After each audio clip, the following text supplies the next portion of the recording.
Bob, você então acabou de viajar para o Vietnã. Quais são as suas impressões desse país? Impressões. Olha, as impressões são as melhores possíveis. É um país que está se desenvolvendo muito. Apesar de ser um país comunista, ele abriu as portas ao mundo como a China.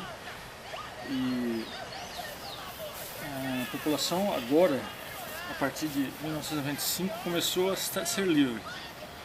Porque o país existe há praticamente 4.000 anos e sempre foi dominado por potências estrangeiras.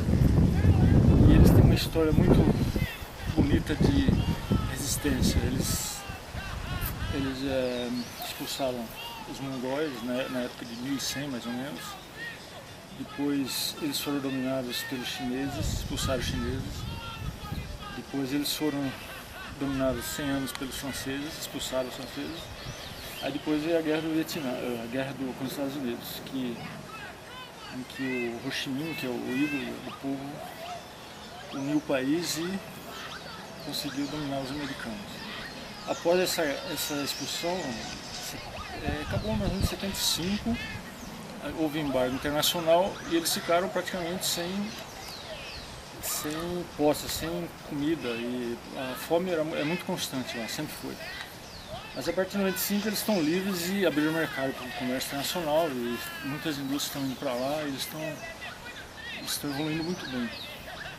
E existem muitas coisas bonitas lá para se ver. Existe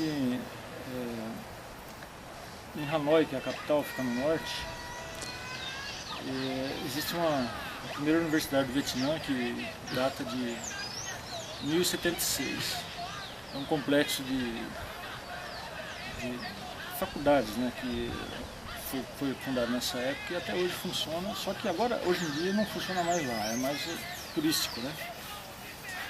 E as paisagens são muito bonitas, que é um país assim, cheio de montanhas, né? É muito comprido, o país tem 300.000 km² e uma distância do norte a sul de 2.500 km, então é muito estreito. E tem várias áreas diferentes, como por exemplo no norte, Hanoi é a capital, e no sul temos Saigon, que hoje atualmente chama Ho Chi Minh. Saigon é uma cidade muito moderna, nem parece que você está lá, porque são prédios modernos e... Tem vestígios de guerra lá? Sim, porque é o seguinte, a guerra contra os Estados Unidos foi o seguinte: o norte era comunista e o sul, apoiado pelos Estados Unidos, era não comunista. Então, existiam os guerrilheiros Vietcongs no sul que apoiavam o norte. E esses guerrilheiros começaram a rebelião no sul para ganhar os Estados Unidos. E eles construíram, os vestígios lá são os túneis, né? Túneis eles tinham em torno de 200 quilômetros embaixo da terra. Nossa. E inclusive eles faziam de tudo, eles desmontavam bombas, eles viviam, tinham escolas, cozinhavam, a vida normal embaixo da terra. Os Estados Unidos jogavam bombas defoliantes, gás, mostarda, e quando eles iam não tinha ninguém, né? Estava todo mundo escondido. Debaixo da terra. Debaixo da terra.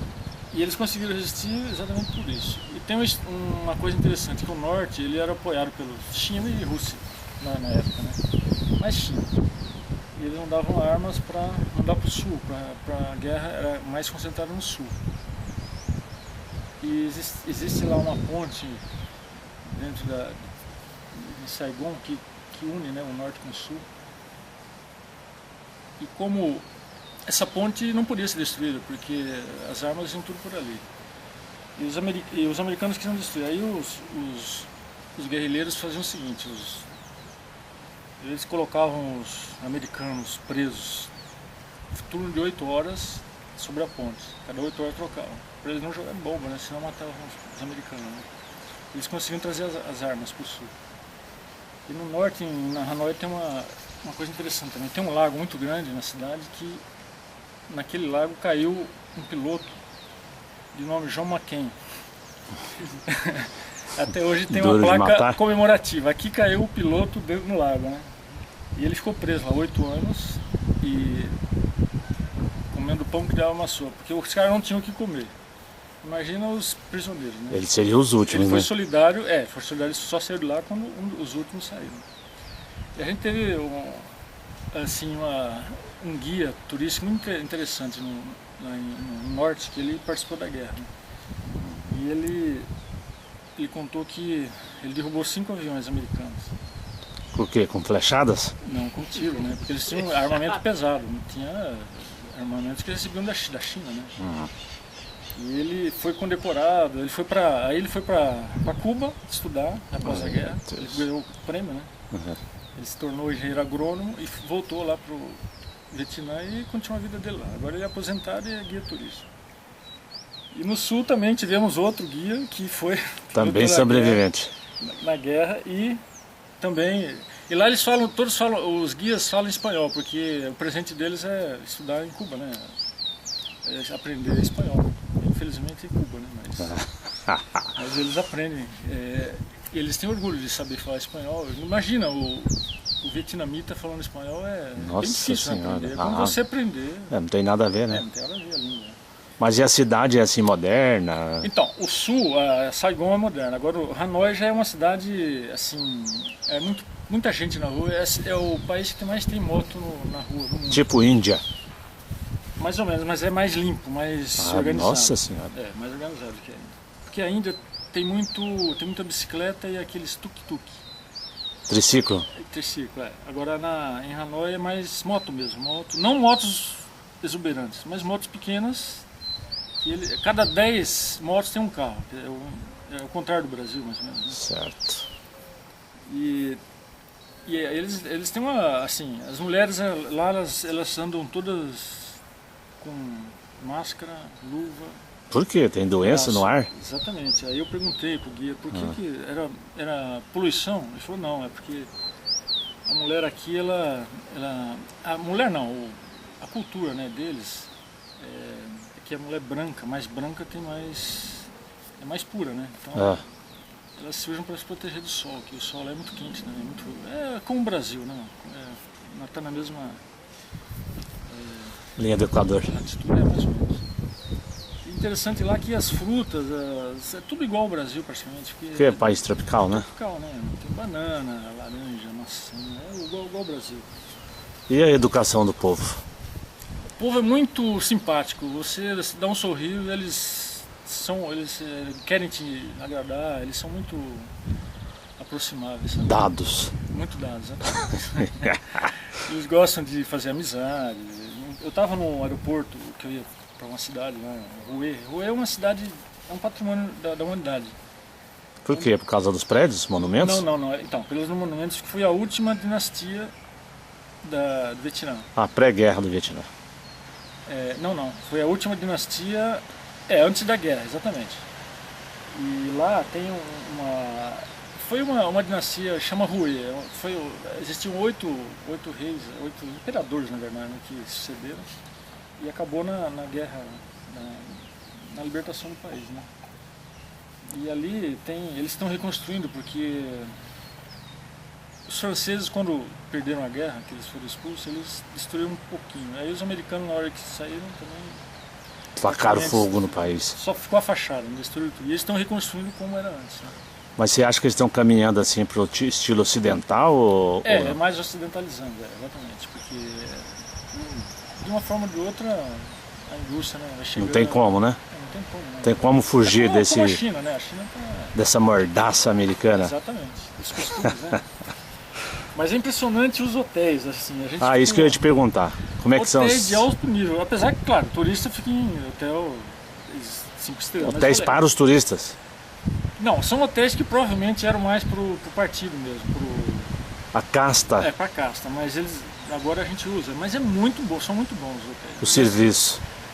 Não, e as acomodações também. Lá em Hue, na cidade que tem a cidade do patrimônio, um hotel... Olha, foi um hotel que praticamente um dos melhores que eu vi até hoje. Assim. E você conhece o mundo inteiro. Exatamente, com 2 piscinas, uma ao ar livre e uma aquecida. Mas a piscina é grande, é uma coisa assim impressionante. E eles tratam muito bem você. Isso, o serviço é bom. Eu estava contando que eu estava num aeroporto que eu ia para Hue e sentou uma menina do meu lado, 18 anos. Ela começou a conversar comigo. Queria saber de onde eu era, tal, que país. Eu não sabia onde era o Brasil praticamente. Mas... In English? Inglês, é. Eles falam inglês, o adolescente, o estudante, eles falam inglês assim. Claro que é minoria também, não é assim a grande maioria, mas quem estuda fala razoavelmente. Né? E em relação a comida, em relação à guerra, que eu estava conversando com o guia, ele falou que no tempo da guerra eles comiam tudo que voasse não fosse avião e tudo que rastejasse não fosse tanque. Nossa senhora. Então eles comiam barata, rato, Calango. calango, tudo. Inclusive a gente estava passando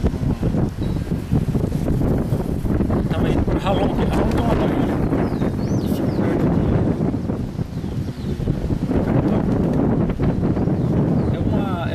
um mar que tem mais de 200 ilhas pequenas, assim, pequenas, e a gente faz um tour em volta das ilhas e a gente vai no navio e fica um dia viajando lá por aquelas ilhas. É muito bonito a paisagem. Essa ilha é parecida com a paisagem da Tailândia, onde tem aquele filme O Lago Azul.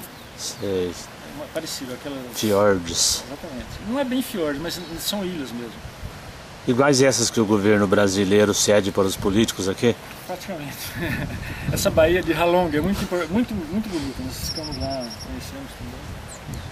E em relação a, por exemplo, a base deles, a base alimentar deles é o arroz, né? É o segundo país maior produtor do mundo. Ah, isso já é um clichê, a gente vê em reportagens, né? E é bonita a paisagem assim, você anda pelo interiorzão, arroz.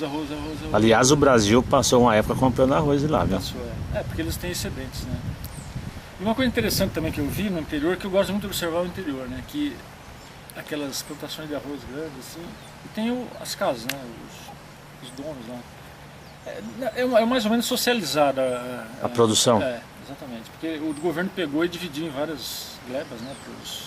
Mas fez uma reforma agrária, né? Exatamente. E eles enterram os mortos junto da casa, né? Então, cada casa tem o seu ente querido lá do lado. Seu cemitério particular. Exatamente. E eu acho interessante, porque no Brasil, né, isso não existe. Não, eles têm medo. No Brasil eles têm medo do cadáver. Eles não têm medo do morto, né? Eles elogiam, né? Eles valorizam o morto. O Japão também. O velho, né? O morto. O Brasil não dá valor para isso, não. E quer distância. O Brasil quer que o velho se morra, não é? E vai embora logo, rapidão. E lá eles valorizam mais, né? Você ficou quantos dias lá? Uma semana. Mas uma semana não